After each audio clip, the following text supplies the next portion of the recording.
नमस्कार जंटे में स्वागत है आपका। मैं हूं योगेंद्र। आप देख रहे हैं खास खबर। खास खबर में हम बात करेंगे उत्तर प्रदेश के चुनाव के पहले चरण के मतदान की। मतदान हो चुका है और 58 सीट के लिए 11 जिलों के प्रत्याशियों की किस्मत ईवीएम में कैद हो चुकी है। अगर यूं कहें कि छुटपुट घटनाओं को छोड़ के तो चुनाव शांतिपूर्ण रहा है। यूं तो हम देखें तो सूरज पूरब से उदय होता है, लेकिन पिछले कुछ चुनाव से यह देखा जा रहा है कि सत्ता का सूरज पश्चिम से उदय होता है। यह वह क्षेत्र है जहां ब्रज की मिठास के साथ साथ किसान आंदोलन, लखीमपुर खीरी केस और कुछ ऐसे मुद्दे हैं जिनका उदय अगर उत्तर प्रदेश की सियासत में कहें तो इस क्षेत्र से होता है। 9 मंत्रियों की किस्मत दांव पर है। तो चलिए हम चर्चा शुरू करेंगे कि कौन क्या कहता है आज के मतदान को लेकर के और क्या किसके दावे हैं। पहला चरण 58 सीट, 11 जिले, 9 मंत्रियों की साख दांव पर। इसी के साथ पंकज कुमार सिंह जो राजनाथ सिंह के बेटे हैं, उनकी किस्मत भी दांव पर है। वो नोएडा से अपनी किस्मत आजमाए हैं। अवतार सिंह भड़ाना जिन्होंने आरएलडी का दामन थामा, वो जेवर सीट से लड़ रहे हैं। काफी महत्वपूर्ण सीट कही जा सकती हैं। तो चलिए हम चर्चा शुरू करेंगे और हमारे साथ इस वक्त भाजपा से सोनम कैनर्जी जुड़े हुए हैं जिन्हें राज्य मंत्री का दर्जा मिला हुआ है। हमारे साथ हमारे सहयोगी अरुण मिश्रा हमारे साथ जुड़ रहे हैं। हम्माम वहीद हमारे साथ कांग्रेस से जुड़ रहे हैं। सभी का स्वागत है। सोनम जी, आपके पास आना चाहूंगा। पहला चरण का मतदान हुआ, जिन लोगों ने अपना मत डाला उन सबको शुभकामनाएं। और मैं ये इस वजह से कह रहा हूं कि 12-17 2 चुनाव ऐसे मैं भी देख पा रहा था जिसमें यह था कि सत्ता के सूरज का उदय पश्चिम से होता दिखाई दे रहा है। तो पहले चरण पे क्या रिएक्शन है बीजेपी का? मैं सबसे पहले जन टीवी के सभी लोगों को धन्यवाद, दर्शकों को। भारतीय जनता पार्टी हमारे 58 सीट में बहुत अच्छी, मैं सभी मतदाताओं को भारतीय जनता पार्टी की तरफ से धन्यवाद दे रही हूं और हमारे प्रशासनिक ढांचा को भी बहुत बहुत धन्यवाद, जो शांतिपूर्ण जिस में एक तनाव और एक लोगों की मानसिकता थी कुछ माहौल खराब करने के, जो समाजवादी पार्टी और कुछ अन्य दलों की जो षड्यंत्र रचे थे हमारे, परंतु जाट भाई जो हमारे जाट लैंड थे, आदर्श लोग भी भारतीय जनता पार्टी, माननीय मोदी जी, हमारे यशस्वी प्रधानमंत्री एवं माननीय उत्तर प्रदेश के मुख्यमंत्री यशस्वी श्री योगी आदित्यनाथ जी के चेहरे पे 58 सीटों पे हमारे भारतीय जनता पार्टी बहुत अच्छी फाइट किए और हम कम से कम 50 सीट हम जीत रहे हैं। ये निश्चित तो 3 क्यों हार रहे हैं? पिछली बार आप 58 में से 53 जीते थे, 3 आप क्यों लूज कर रहे हैं? सर देखिए, विपक्ष को भी कमजोर हमें नहीं समझना चाहिए। और विपक्ष जो है, क्योंकि वहां पे पिछली बार देखिए भाई और भाइयों की जोड़ी बनी थी, कांग्रेस और सपा का गठबंधन था, उसके बाद भुआ भतीजे का गठबंधन हुआ। और इस बार हम नहीं नकार सकते हैं हम अपने विपक्ष को, क्योंकि जयंत चौधरी जी और हमारे किसान आंदोलन से जुड़े हुए कई नेता उस जाट लैंड से बिलोंग करते थे, जहां से उन्होंने माननीय प्रधानमंत्री जी के जो एक नीति किसान हित के लिए लाने वाली योजना थी, उस योजना को जनता को गुमराह करके हमारे जाट भाई को गुमराह इतना कर दिए थे, जिसके कारण से प्रधानमंत्री अपने परिवार को संतुष्ट रखने के लिए वह बिल को वापस करना पड़ा और हमारे देश के यशस्वी प्रधानमंत्री अपने परिवार से क्षमा भी मांगे थे। इसी के कारण से जो ये विपक्ष जो हमारे जाट भाइयों को जो गुमराह किए थे। सोनम जी, लेकिन ये आप लोग जो कह रहे हैं इतना सहज लग रहा है बीजेपी को कि किसान बहुत सहजता के साथ में मान गए। उनका तो साफ कहना है कि हमने आंदोलन विड्रॉ किया है लेकिन खत्म नहीं हुआ है, हमारी मांगे पूरी नहीं हुई हैं। जहां पे है जाट वहां है ठाट, और जाट पूरे माननीय मोदी जी, अमित शाह जी, जेपी नड्डा जी और माननीय प्रधानमंत्री श्री नरेंद्र मोदी जी पे आस्था है। और जाट उत्तर प्रदेश के जितने भी हैं, वह पश्चिम के जाट माननीय योगी आदित्यनाथ जी पे पूर्ण विश्वास रखते हैं और समस्त जाट जितने भी हमारे जाट हैं वह भारतीय जनता पार्टी को भर भर झोली वोट दिए। आपको देखने को मिला होगा उनके पोलिंग बूथ पे जहां पे वो टेबल बस्ते लेके बैठे थे वहां पे खालियां थी। जो उनके बस्ता लेके बैठे थे बस्ते वाले भाग गए, इतने उनका बुरा हाल हो गया। उनकी आप रिपोर्ट मंगाइए, सारा जितना हमारे भारतीय जनता पार्टी का जो हमारी पोलिंग स्टेशन बनी थी जहां हमारे नेता कार्यकर्ता जो बस्ता लेके बैठे थे वहां अपरंपार भीड़ थी। तो इससे एहसास हो रहा है भारतीय जनता पार्टी के पक्ष में हमारा वोट गया और लोगों ने भर भर झोली भर के माननीय योगी जी को आशीर्वाद दिए। तो चलिए, यह वह क्षेत्र है जहां किसान आंदोलन लखीमपुर खीरी, जिसकी पूरे इलेक्शन के दरमियान कैंपेन में ये चीजें दिखाई देती रही। यहाँ पे बहुत सारे और भी इस तरह के मुद्दे रहे। चलिए, हमारे साथ में हमाम वहीद जुड़ गए हैं कांग्रेस से। हमाम, मैं एक बात जानना चाहूंगा कि जो मतदान हुआ है पहले चरण का, उस पर कांग्रेस का रिएक्शन जानना चाहूंगा कि क्या कहना है इस पे आपका। बिल्कुल, कांग्रेस पार्टी की आशा थी, जो उम्मीद थी, बिल्कुल उसी तरीके से मतदान में जिस तरीके से लोग कांग्रेस पार्टी के तरफ से जा रहे थे उससे अंदाजा लग रहा है कि एक जबरदस्त कांग्रेस पार्टी की तरफ रुझान देखने को मिला। क्योंकि पश्चिम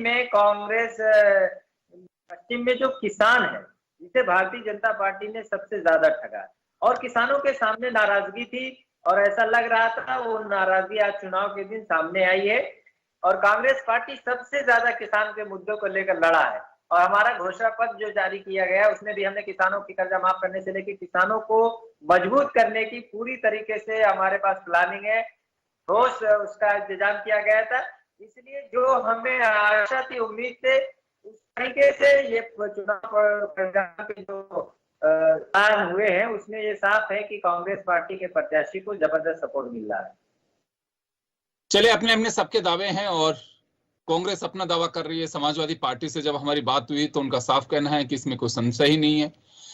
दोनों की जोड़ी जिस तरह से काम की है पश्चिमी उत्तर प्रदेश में, जयंत चौधरी और अखिलेश यादव, उनको वोट मिल रहा है और सत्ता के सूरज का उदय पश्चिम से होगा, पहले चरण से ही होगा, ये समाजवादी पार्टी के लोग कह रहे हैं। बीजेपी अपना दावा कर रही है कि कहीं कोई खतरा नहीं है।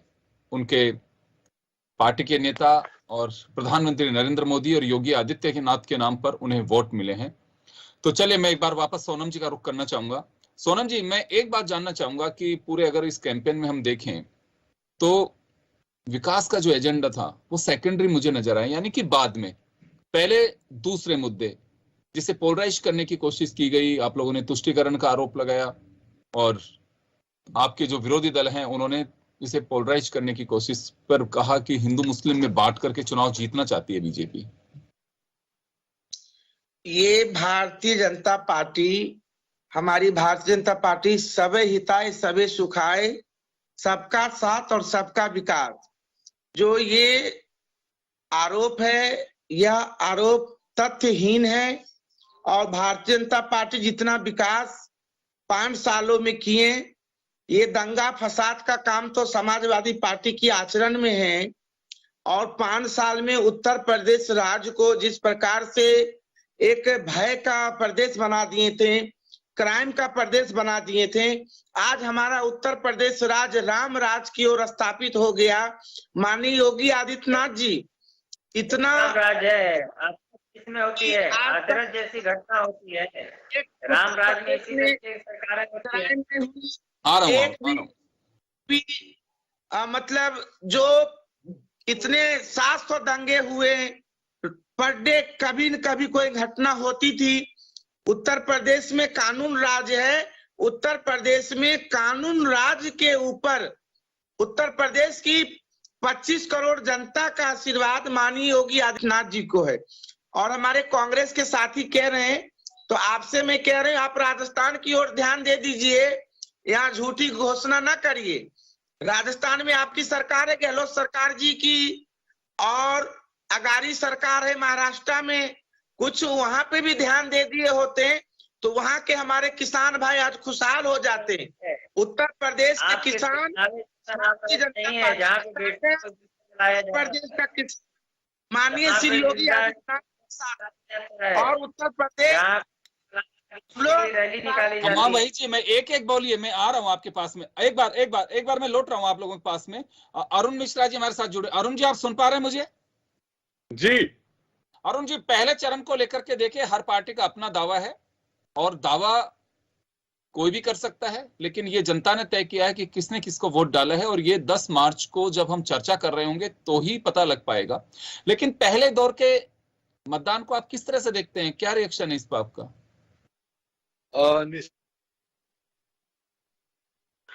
जी अरुण जी, चले, अरुण जी की आवाज नहीं पहुंच पा रही है हम तक, क्योंकि यहां अगर इस बेल्ट की बात करें तो जिसे जाट लैंड कह रहे थे अभी, निश्चित रूप से जाट लैंड है ये। पहला चरण है, दूसरे फेज में भी अभी कुछ जिले आएंगे उस तरफ से। 32% इस क्षेत्र में मुस्लिम हैं, 18% दलित हैं, 12% जाट हैं यहाँ पे। अरुण जी, मैं आपसे जानना चाहूंगा कि पहले फेज को लेके क्या कहेंगे आप? जो मतदान हुआ है, लखीमपुर कांड इसमें गूंजता रहा, किसान आंदोलन इसमें चलता रहा। निश्चित तौर पर पहले चरण के जो मतदान है उसमें जनता का रुझान शुरुआती चरण में मतदान करते समय तो काफी धीमा रहा, लेकिन धीरे धीरे जैसे समय बीतता गया और आज कुछ मौसम की तरफ से मेहरबानी भी रही जिसका लाभ मतदाताओं को मिला, और वो चरण मत प्रतिशत लगातार बढ़ता गया शाम होते होते। और उत्साह का जहां तक सवाल है, जनता में उत्साह निश्चित तौर पर है। अब यह उत्साह देखने लायक होगा आगामी समय में कि यह उत्साह सत्ता परिवर्तन का है कि सत्ता को यथावत रखने के प्रति है। इसका तो अंदाजा आप चुनाव परिणाम के दृष्टिगत ही लगा सकते हैं। लेकिन जहां तक इस पूरी चुनावी प्रक्रिया का सवाल है तो प्रतिपक्षी पार्टियों को के द्वारा 1-2 जगहों को छोड़ करके किसी भी तरीके के विरोध का या किसी भी तरीके के सवाल उठाने का, खास करके जो ईवीएम का मसला हो या किसी तरह से पोलिंग बूथ पर मतदाताओं को जाने और आने से संबंधित समस्याओं का मसला हो, तो शामली, मुजफ्फरनगर जैसे कुछ स्थानों पर इसके छुटपुट शिकायतें भी आई थी। इसके अतिरिक्त जो संपूर्ण चुनाव में जो मतदान रहा वो शांतिपूर्ण तरीके से, एक तरीके से कहा जाए तो चुनाव आयोग की उपलब्धि के रूप में दर्ज होगा कि उसको संपन्न कराने में वो सफल हुआ। जहां तक राजनीतिक दलों का सवाल है, उनका अपना मत प्रतिशत उनके प्रति कितना गया, तो हर एक दल के अपने अपने दावे हैं। खास करके पश्चिम में जहां भी पूरे, मेरी आवाज आ रही है योगेन जी? हाँ बिल्कुल आ रही है, आप कंटिन्यू करिए। जहां तक सवाल पश्चिम के क्षेत्रों के मतदान का है तो चुनावी जो समीकरण है, चुनावी जो गणित है और वोटों का प्रतिशत जो गणित है, उसके अनुरूप सभी दल अपना दावा वहां ठोक रहे हैं। लेकिन यह कालांतर में यह देखना होगा कि उस बेल्ट में एक तरफा वोटिंग जो होती है वो एक अपने आप में मिसाल कायम कर देती है, और वहां की जो बढ़त होती है निश्चित तौर पर सत्ता के काफी करीब ले जाती है। और मैं इसी वजह से कह रहा था अरुण जी, मैं यही कह रहा था, खास करके समाजवादी पार्टी, अरुण जी, लोकदल से गठबंधन ताकि वो ज्यादा से ज्यादा सीटों पर अपने प्रत्याशियों को जिता सके, चाहे वो गठबंधन से ही क्यों ना हो। इसके अलावा वहां के अरुण जी, मैंने यही कहा था, इसी वजह से कह रहा था, क्षेत्र में प्रभाव संपन्न रहा उस जगह पर सूरज हमेशा बहुजन समाज पार्टी को आप है, लेकिन सत्ता का सूरज पश्चिम से निकलता है। के जो मतदान आज हुए हैं उसको आप सिरे से खारिज नहीं कर सकते, क्योंकि वहां पर लगातार उसने भी अपनी जगह बनाने में कामयाबी हासिल की है।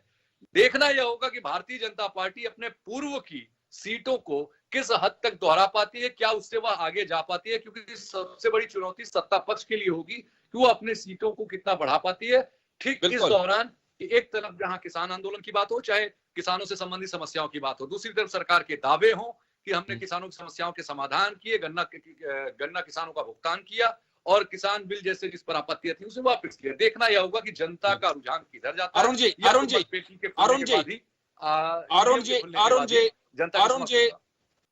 जी देखिए, 11 जिलों की 58 सीट, लेकिन अगर 2017 की बात करें तो बीजेपी के पास में 58 में से 53 सीट थी, और ये माना जा रहा था कि 12 के अंदर अखिलेश और 17 के अंदर भाजपा।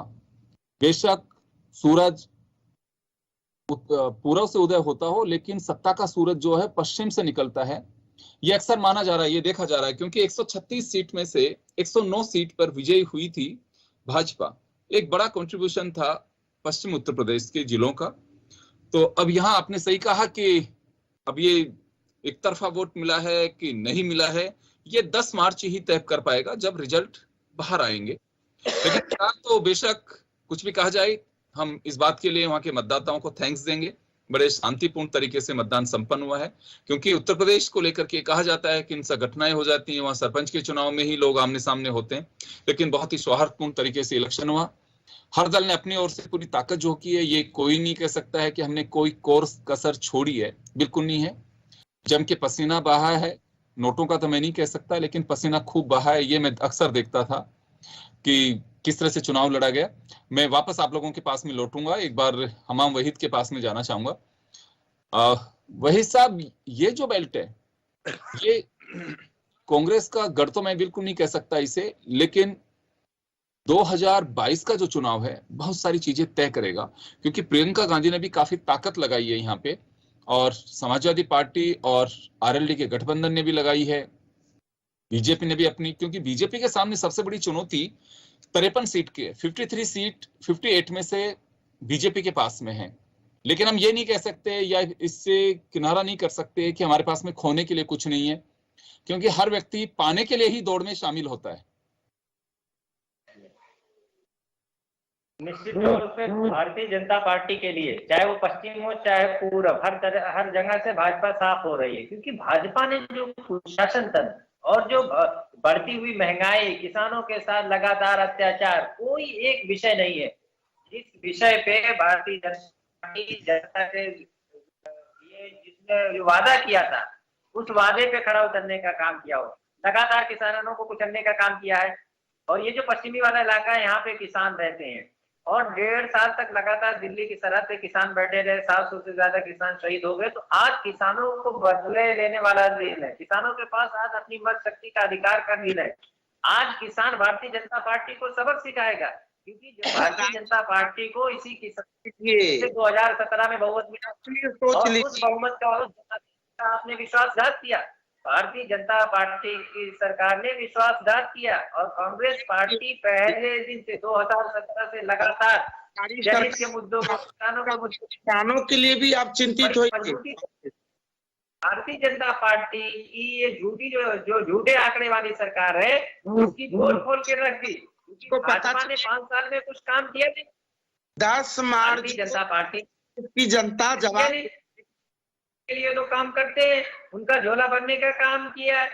किसानों की आय घटती रही, किसानों की लागत बढ़ती रही, किसानों के गन्ना जो भुगतान था वो बाकी का बाकी रह गया। आय दुगना करने की बात कही गई थी, किसानों ने आपको ये बंद करे बल पे वाकई आज आवाज नहीं पूरा किया। याद है आपको सबक सिखाने, पिकनिक मनाने जैसे जैसे चुनाव आएगा किसानों का आक्रोश बढ़ता जाएगा और भारतीय जनता पार्टी को अपना बुढ़िया बिस्तरा बटोरना होगा। जी सोनम जी, मैं एक बात जानना चाहूंगा कि बीजेपी को भी मैंने देखा, बीजेपी की दोनों जगह गवर्नमेंट, यूनियन गवर्नमेंट भी है और स्टेट के अंदर भी है, और राम मंदिर के मुद्दे के बाद भी पहली बार बीजेपी को इतनी मेजॉरिटी मिली है कि आप लोगों ने 319 सीट, उस वक्त आप लोगों ने 312 सीट 403 में से आप लोगों ने जीती है।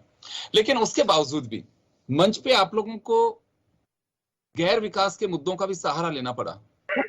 आपके पास तो कहने के लिए बहुत कुछ था, के पास कोई मुद्दा नहीं है। उत्तर प्रदेश राज्य में राम जी की मंदिर भव्य निर्माण हो रहे हैं, काशी जी निर्माण कर दिए, और 2022 10 मार्च के बाद यशस्वी मुख्यमंत्री योगी आदित्यनाथ जी के नेतृत्व में मथुरा का भी निर्माण करने की योजना है, निश्चित है। और विपक्षियों के पास कोई मुद्दा नहीं है उत्तर प्रदेश में, विपक्षी के पास। लेकिन मेरा सवाल आपसे भी है, आप लोगों ने भी विकास का, आपके पास में मुद्दा, विकास के अलावा भी बहुत सारे ऐसे आप लोगों ने देखे सब्जेक्ट्स को चुना जिसको लेकर के आपके मंच पे, चाहे प्रधानमंत्री जी हो जो वर्चुअल रैली में, चाहे अमित शाह साहब हो, चाहे नड्डा जी हो, या योगी जी हो, या पार्टी के आपके दूसरे नेता हो, विकास के अलावा बात कर रहा हूं मैं। ये हमारे पूरे उत्तर प्रदेश 25 करोड़ की जनता माननीय श्री प्रधानमंत्री श्री नरेंद्र मोदी जी पे आस्था रखते हैं और उत्तर प्रदेश के मुख्यमंत्री श्री योगी आदित्यनाथ जी पे आस्था रखते हैं।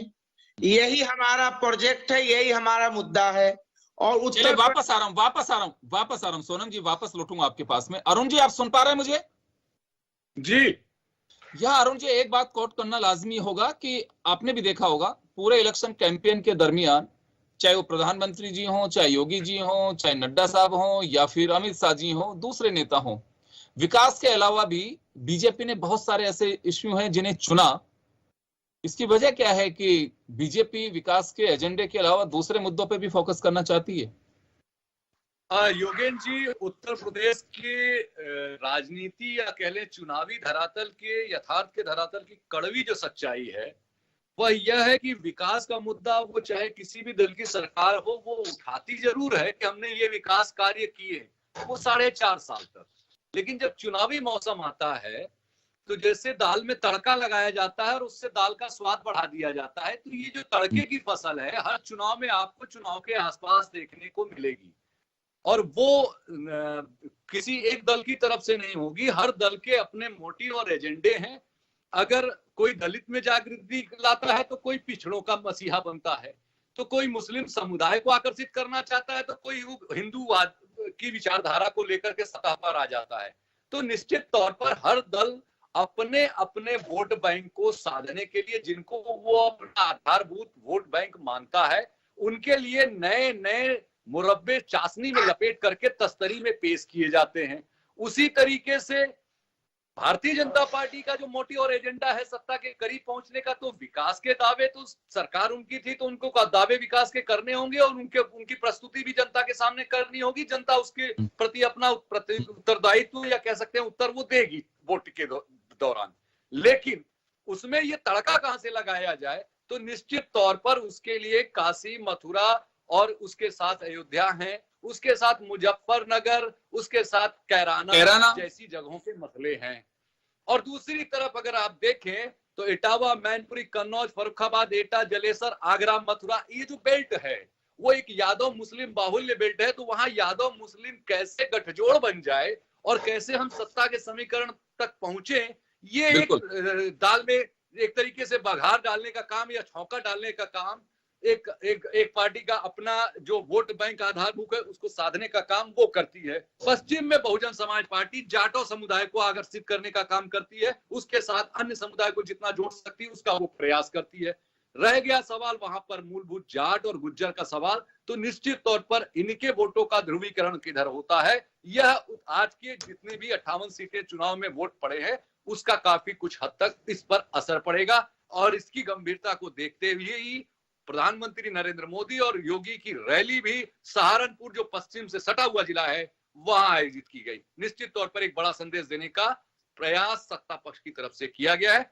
प्रतिपक्ष भी अपनी तरफ से अपनी बातें ट्वीट के माध्यम से, अन्य सोशल मीडिया के माध्यम से या अन्य क्षेत्रों के दौरे के माध्यम से, बयानों के माध्यम से रख रहा है। देखना यह होगा परिणाम जनता किसके पक्ष में देती है। बिल्कुल, इसमें कोई डाउट नहीं है अरुण जी, बिल्कुल सबकी निगाहें टिकी होंगी। देखिए, बेशक हम ईवीएम में सारी चीजें कैद कर रहे हैं, लेकिन इसका फैसला 10 मार्च को होगा कि गुलाल कहां उड़ती है, ये देखने वाली बात होगी।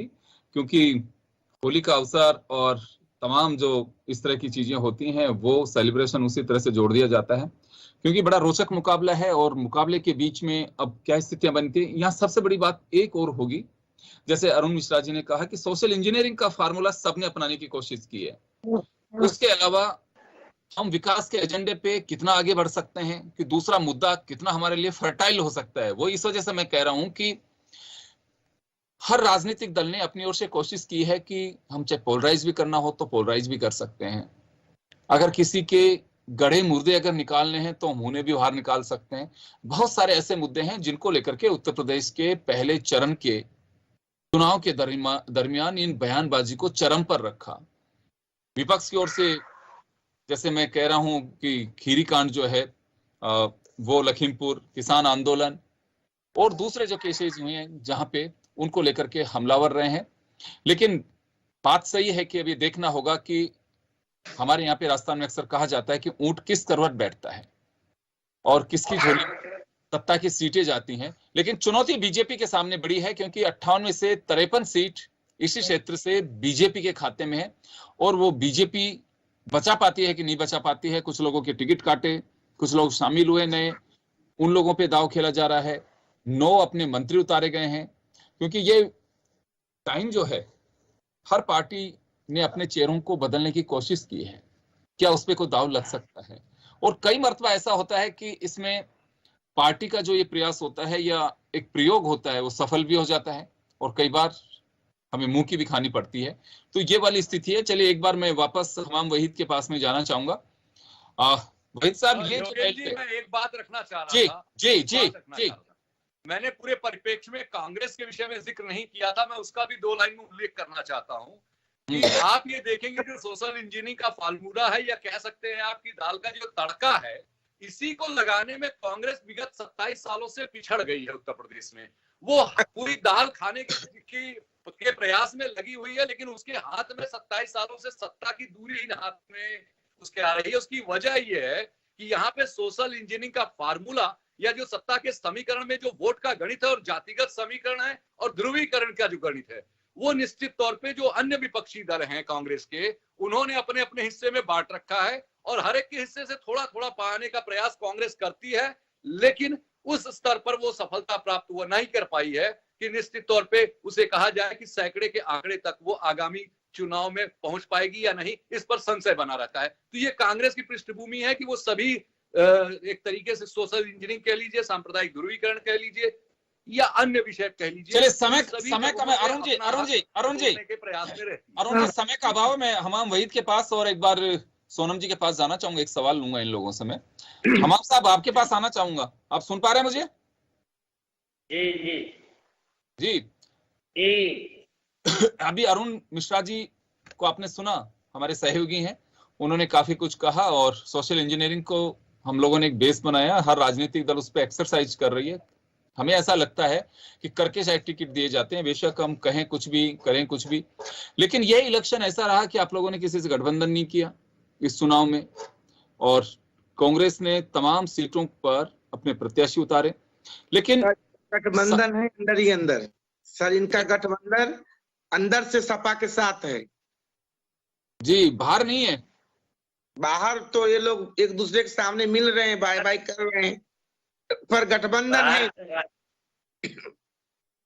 जी। गठबंधन है तो ये बहुत बड़ा रिस्क है कांग्रेस के लिए। मैं बता देता हूँ, मैं कहना चाहूंगा कि कांग्रेस पार्टी की नीति जो स्पष्ट है, क्योंकि हम जाति धर्म के आधार पर राजनीति ना किए हैं ना करते चले हैं। कि भारतीय जनता पार्टी का इतिहास और परंपरा रही है कि वो ध्रुवीकरण की और तुष्टीकरण की राजनीति में विश्वास रखती है। कांग्रेस पार्टी 27 साल से 30 साल से उत्तर प्रदेश की राजनीति की सत्ता से बाहर, लेकिन जो राजनीति का मकसद होता है, जो राजनीति के उद्देश्य होते हैं, कांग्रेस पार्टी ने पिछले 2017 से अगर 22 की मैं बात करूं तो विपक्ष का अगर किसी ने रोल अदा किया तो वो केवल कांग्रेस पार्टी ने अदा किया। जब दूसरी पार्टियां ट्विटर और बहनों का सहारा ले लिया, उस वक्त कांग्रेस के कार्यकर्ता लगातार संघर्ष जनित मुद्दों को लेकर लगातार संघर्ष कर रहे थे। हमने 65 लाख घरों में कोरोना काल के समय में जब हर तरफ हाहाकार मचा हुआ था, हमने उनके घरों में राशन बांटने का काम किया। और जब उत्तर प्रदेश का मजदूर दूसरे स्टेट में फंसा हुआ था, जब उत्तर प्रदेश की सरकार जिनकी नैतिक जिम्मेदारी होती है उसने हाथ खड़े कर लिए थे, तो उनकी नैतिक जिम्मेदारी होती है, निर्माण नहीं किया, तब कांग्रेस पार्टी ने 1000 बसों को लगाने का काम किया था। लेकिन हमारे लेकिन उसको आधार बनाया है लोगों ने जी, उसको अप्रिशिएट किया है क्या लोगों ने? ये तो 10 तारीख को हम सब पता चल पाएगा कि किसकी किस नीति को लोगों ने अप्रिशिएट किया है। वो हमें थोड़ा इंतजार करना पड़ेगा, एटलीस्ट 1 महीने तो दिल थाम के बैठना ही पड़ेगा। अब सोनम जी आपके पास आना चाहूंगा मैं। नीतियों को कितना वोट मिल पाता है, या फिर कुछ मतदाता डायलॉग्स को पसंद करता है, या फिर जिस ट्रैक पे राजनीतिक दल चाहते हैं कि वोट के लिए कुछ भी करना पड़ेगा, उसी ट्रेंड पे? मैं आपसे, आप बहुत सीनियर हैं, आप देखिए उत्तर प्रदेश की जनता ने मन बना लिए हैं 2022 में पूर्ण बहुमत से भारतीय जनता पार्टी को आशीर्वाद दे रहे हैं। पूरब से लेके पश्चिम तक और पश्चिम से लेके पूरब तक भाजपा में है। माननीय योगी आदित्यनाथ जी के चेहरे पे पूरे उत्तर प्रदेश की बुद्धिमान जनता, 25 करोड़ जनता माननीय योगी आदित्यनाथ जी का परिवार है। जी और जी चलिए सोनम जी, मैं माफी चाहूंगा, समय हो चुका है, मैं माफी चाहूंगा, तमाम लोगों को रोकना चाहूंगा। तो चलिए, पहले चरण का मतदान हो चुका है, तमाम प्रत्याशियों की किस्मत ईवीएम में कैद हो चुकी है, या कहूं कि बंद हो चुकी है। अब 10 मार्च को पता चलेगा कि पहले चरण की 58 सीट किसकी लाज बचा पाती हैं और कौन इसका सितारा होगा। ये देखने वाली बात है कि 5 साल सेवा का मौका उस क्षेत्र के लिए किसके सिर पर बंधेगा सेरा, ये देखने वाली बात है। बहुत बहुत शुक्रिया आप सभी का, बहुत बहुत धन्यवाद जी, जिंदाबाद, धन्यवाद सर।